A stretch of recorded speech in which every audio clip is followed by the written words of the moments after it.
One of them was that I was not doing the practice good enough. So every time I have some like really subtle doubt, I just remember there is no like practice. I can just relax and there is nothing to do. Like I don't have to do something good enough. So that's helpful. And yes, so I've been playing with this. So far it's going great. Uh, yeah. And so there is no like actual problem or question.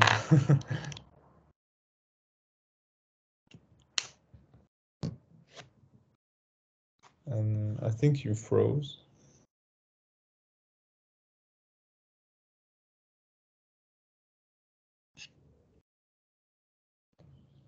Okay. I have to, Now yes, you're back. in fact, I had to turn the Wi-Fi on because we have we're now in a power outage. There is no power here. So Oh, everything is operating like batteries.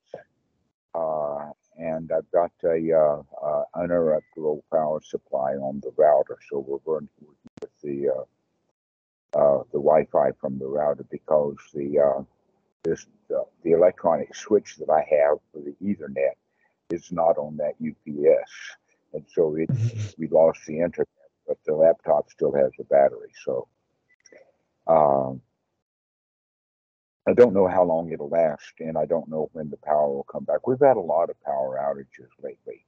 Uh, and in fact, on Sunday, it went up and down, and it happened long enough coming back and forth that we were actually able to finish the call. But I think that this laptop only has about 30 minutes of life on its own. So we'll just have it's to okay. continue on with that. So, in any case, one of the things that we can talk about again is the hindrances kind of in hindsight because you're beginning to understand. In fact, that was a very good point that you made is that the doubts, the questions, and all of that kind of stuff will come up. And instead of just seeing those as hindrances, the student will often dwell on the questions, and the questions that he keeps asking himself is preventing him from feeling good. And being able Mhm. to see those questions and those doubts and all about how to practice is just keeping you from enjoying the moment. Yes, We yes. can throw those questions, just set them right down. I don't have to have the answer to that. I can feel good now without knowing all of that, whatever I was asking. Mhm. And Yeah. that is so remarkable. So I want to congratulate you for that. That's really, really good to be able to just set all of those questions down, to recognize that that too is just a hindrance. And it actually goes quite along with the point about ignorance. The Buddha talks about ignorance a lot. You can see that, and when we say ignorance in English, it's translated out of the Pali ajiva, which is wrong, not a wrong understanding. And so we have to understand that it's got various ramifications. This word ignorance, because it actually does include denial, stupidity, and wise ignorance. There is such a thing as wise ignorance. And that wise ignorance is that you don't know, and you know that you don't know, and that you know that it doesn't matter that you don't know. Mhm. That's the best. That's the point. That's the best part of it.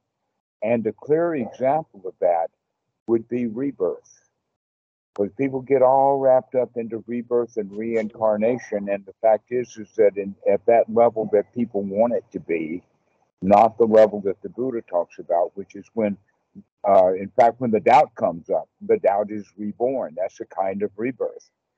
Mhm. But when we think of it in the sense of past lives and future lives and life after death and all of that, we have to expect at least one thing, and that is that we don't know. We're ignorant of that, and that we will not know. Perhaps we won't even know after we're dead. In fact, when we are alive, we don't know because we're not dead. But when we're dead, we don't know nothing. So we don't know either way. And in that regard, it doesn't matter because we don't know. Because whether there is rebirth or not doesn't depend upon what I'm doing right now. And if I am doing something wholesome and valuable and good right now, then whatever afterlife there will be, it will probably be okay too.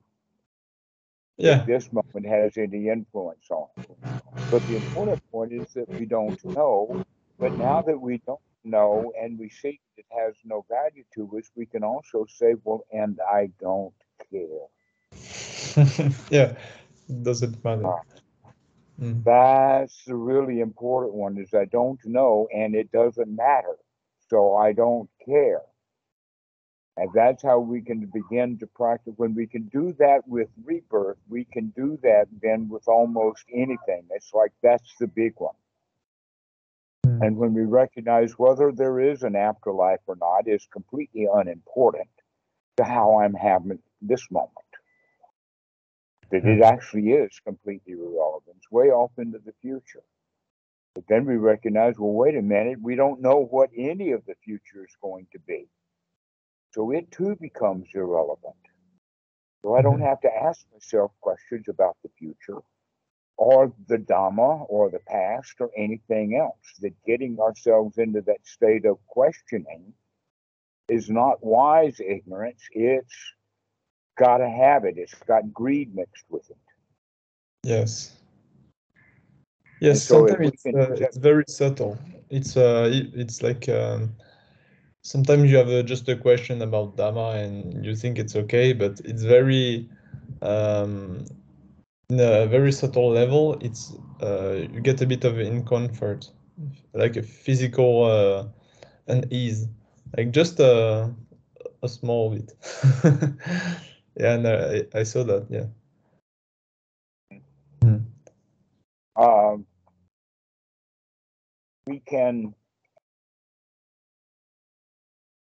We can see those thoughts and recognize that whatever it is, even if it seems to be an immediate Dhamma question, it's really not. That we really don't have to have the answer to it right now.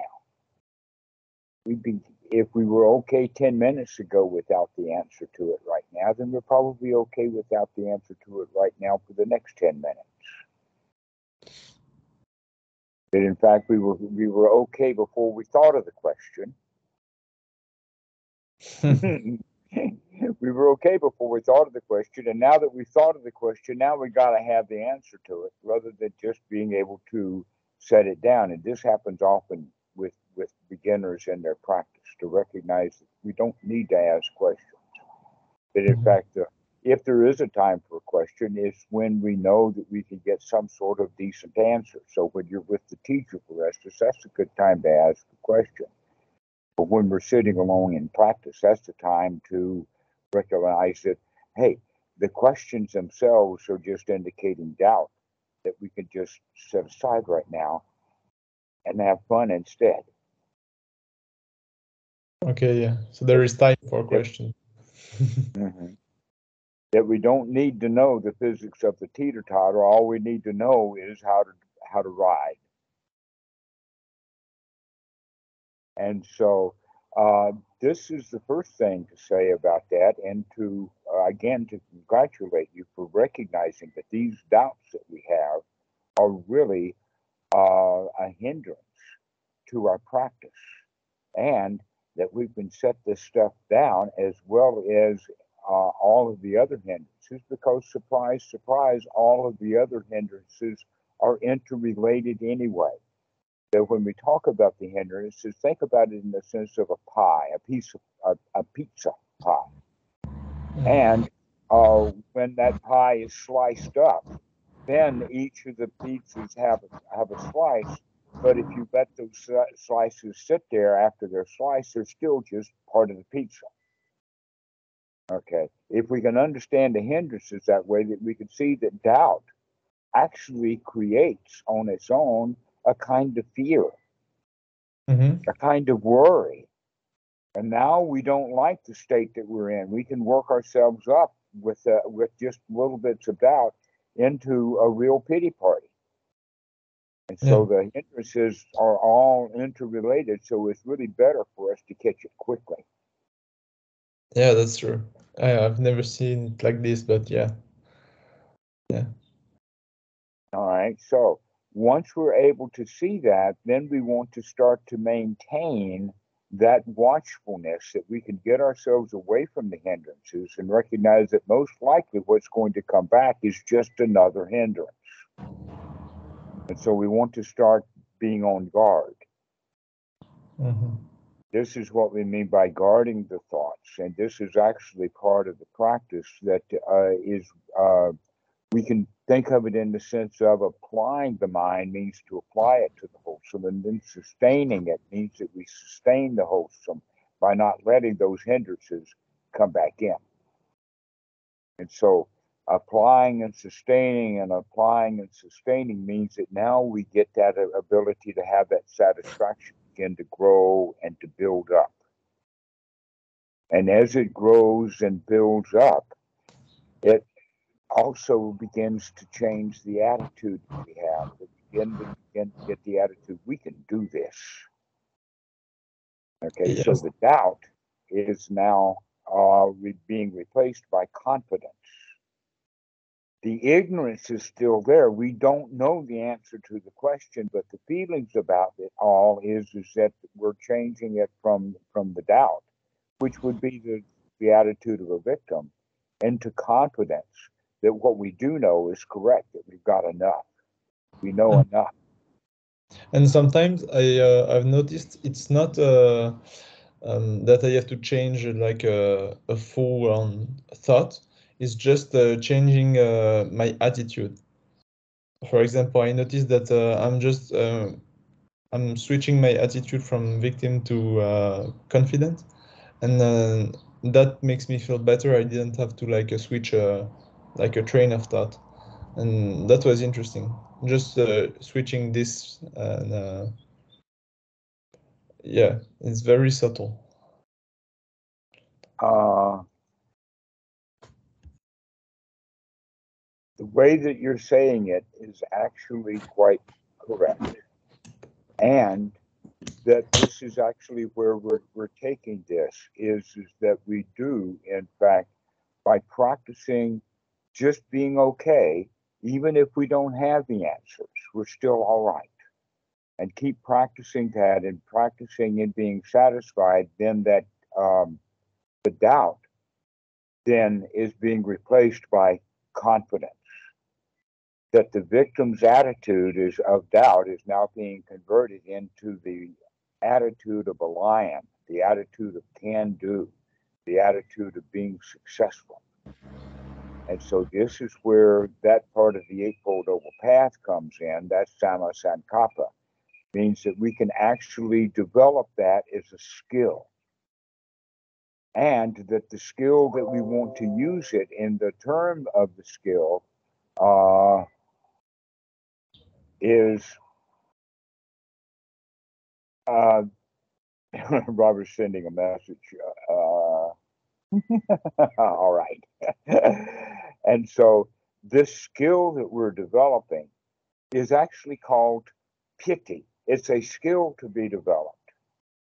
And if we understand what it means is that we're actually intentionally really enjoying something, bringing the mind almost into a state of ecstasy or exaltation.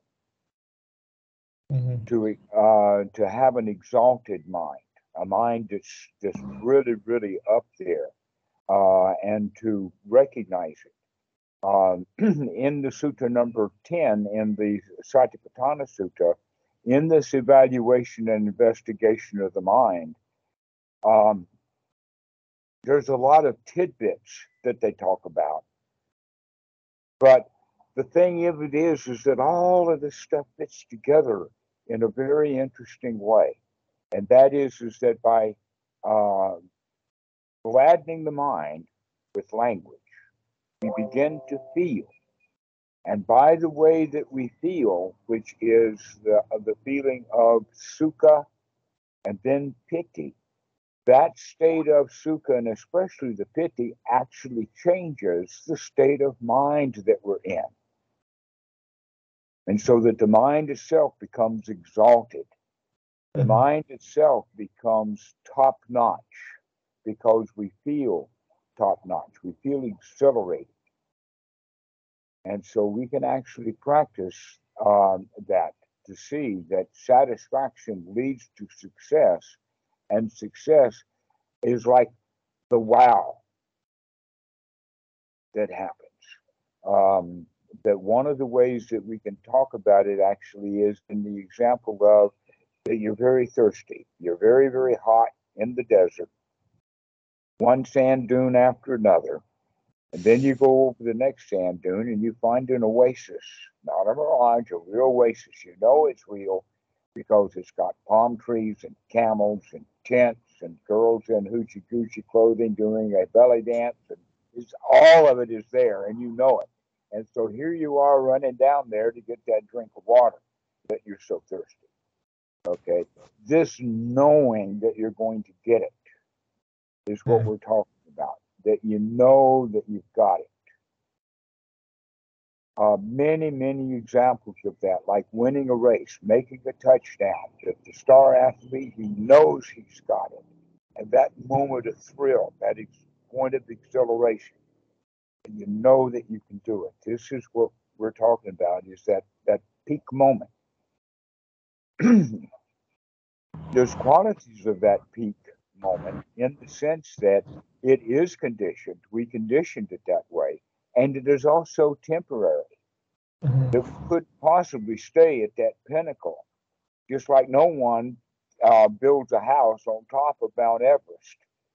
They go up there, they beat their chest, they take a deep breath, and they better be off that thing before nightfall because it's going to get nasty at night. Right. And so this is also those peak pinnacles of the mind that we go through. The exalted states of mind that we go through are temporary, but at least we begin to know how we can create them. That those two are not given to the culture. Normally, in fact, a way of talking about it is that why do people go to football games, spend maybe $100 on a ticket? Because they want to see the score, their team score. Why? Because they get in that exalted state. They raise their hands in the air and they cheer and they really, really like that thrill. Yeah. Other people will do that. In fact, guys who, let's say, go on a lot of dates because they want that thrill of knowing they're going to get laid. The laying itself is a kind of a bother, but knowing that you're going to get it. All right. This is the way of thinking. That in fact, one of the things that I did as a confession was that I took interviews for jobs that I had no intention of taking that job. But it was the thrill of being offered the job. And so I actually went on a number of interviews where I had no intention of taking the job. I just wanted the thrill of them offering me the job. That's an unusual thrill, but that was one of them that I did. But we go around thrill seeking, okay? And what we actually can understand is that we can control those kind of feelings intentionally. That we can feel as good as we want to feel. That we can take and meet that high moment. That in fact, there's things that we can say, and if we understand it correctly and see it truly. An example of that is Hakuna Matata, which is no worries for the rest of the day. I mean, we can get to the point of getting sukha from no worries. That right now there's no problem, but no worries for the rest of your days. It's like it's over. Wow. You know, that's that kind of top-notch feeling that we don't need to have any more worries for the rest of my days. Don't Mhm. have, right? So this is or that sense of having a lie. Another example would be that if you were getting choked to death, or maybe you were drowning and something really heavy was pulling you underwater, and Mhm. there your last breath has gone out, and you know that you're about to die. Then all of a sudden, the weight is cut loose, and you pump back right back up to the surface, and you get that breath, that exhilaration. There's many places in that. In fact, as one of the reminders of that is uh, the Count of Monte Cristo changed places with a corpse, and they threw the corpse over the side of the high ledge or ridge into the ocean below, all tied up in this sack, and he had to get himself free. And he just almost drowned, this almost drowning or almost dying, but we don't quite die, getting choked or getting drowned, and then we get that release, and you feel I'm alive. Mhm. Uh, This is the quality that we're looking for. You can think of it as a sense of relief, but it's the grand release, the grand relief. Now, this is not necessarily a one-time shot. Once you begin to practice this, you recognize that you can have it almost any time you want it. But you don't want it so much anymore. The real issue is that you know that you can feel any way that you want to, that we don't longer have to go thrill seeking on the outside world. We know precisely how to put ourselves in any state of exaltation that we like. Mhm. This is the practice then of that's why the Buddha was known as a lion, because that was the attitude that he decided that he was going to take on. He took on the attitude of a lion. And so keep practicing, practice well. This is the direction that you're going in. That once you get free from the hindrances, you can actually begin to concentrate or focus on, or let us say, start repeating over and over and over again that you're safe, you're secure, you're comfortable, you're satisfied, and you're successful. And you're successful. You're successful about controlling your feelings. You're successful, and you begin to feel really good about how successful you are. And every time you practice doing that, it gets you just a little bit higher in the air until pretty soon you can feel like a gold medalist, just won a gold medal at the Olympics. Yeah. Ex- Except for one thing, and that is since the 1930s, there have been thousands and thousands and thousands of people making gold medals. So they're getting kind of ordinary by now. But being able to sit down and feel like you've just won a gold medal, that's unusual, much more unusual. To be able to control those kind of feelings. The gold medal itself, not so important. That may impress other people, but you know how it feels to get a gold medal Mm. because you're the one who gives the gold medals out anyway. That's the way of understanding it. You're in control here. You can feel the way that you want to. So let's start working with that, bringing that level of satisfaction up to at least the level of success. Wow, you can do it.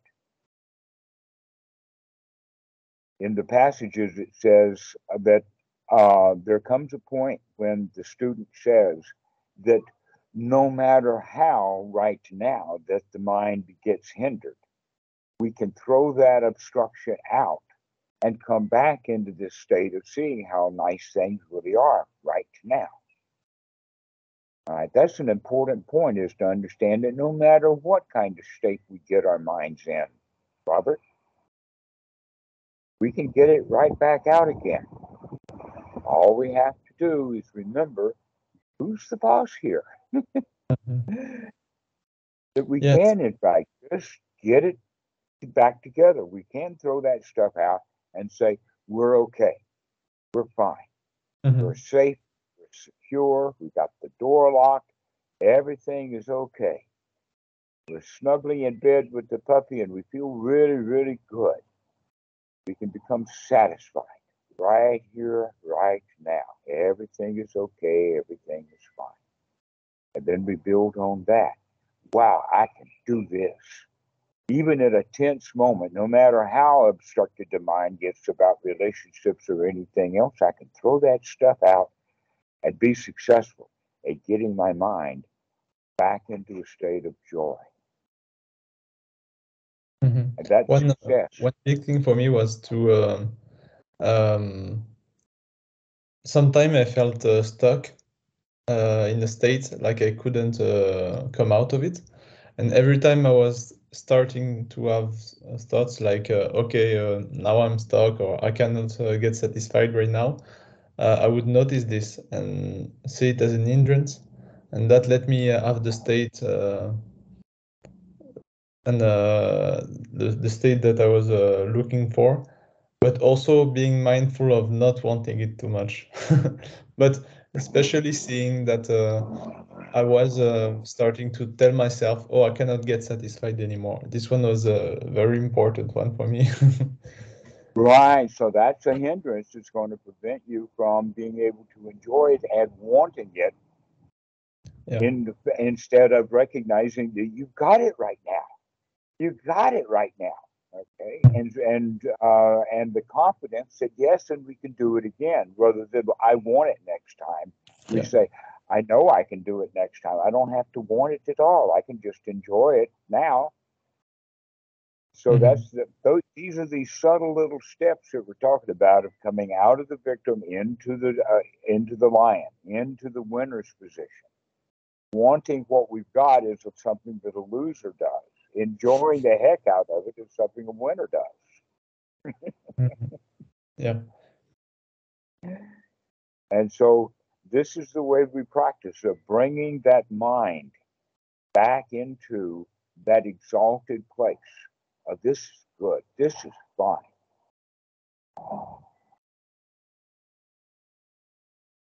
And to know that the mind is in that exalted state and feeling it that way. That's the practice, and we practice it over and over and over again till we get good at actually being able to get into that state by literally talking ourselves into it. Rather than talking ourselves into feeling bad, we talk ourselves into feeling safe, secure, comfortable, satisfied, successful, and then exalted. Hmm. Another way of saying it is wealthy, stinking rich with joy.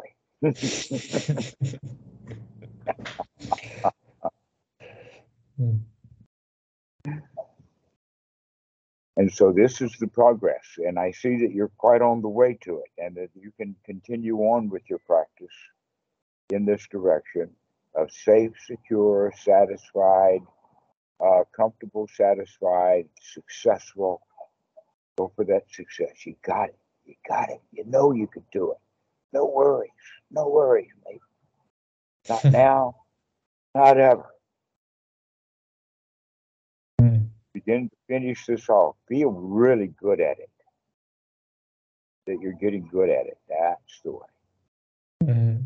Yeah, I see where the next, I mean, the remaining hindrances could be. It would be thoughts like, this good feeling is temporary, or I'm knowing it right now, but maybe I cannot do it later if I let too much hindrances come back. Not with And these thoughts. Not with yeah, these thoughts I've got for yeah, me.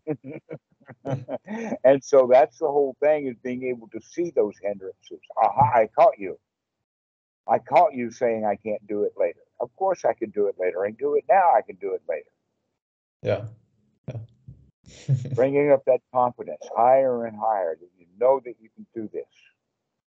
Mhm. Even when you're having a bad moment or a bad day, never mind. You can throw that stuff out of the mind and come back into that safe, secure, comfortable, satisfied, successful self. Mm-hmm.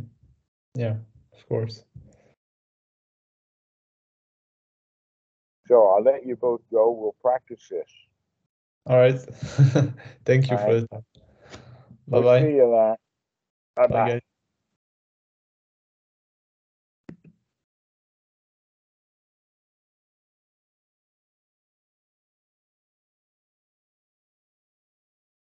Still surviving.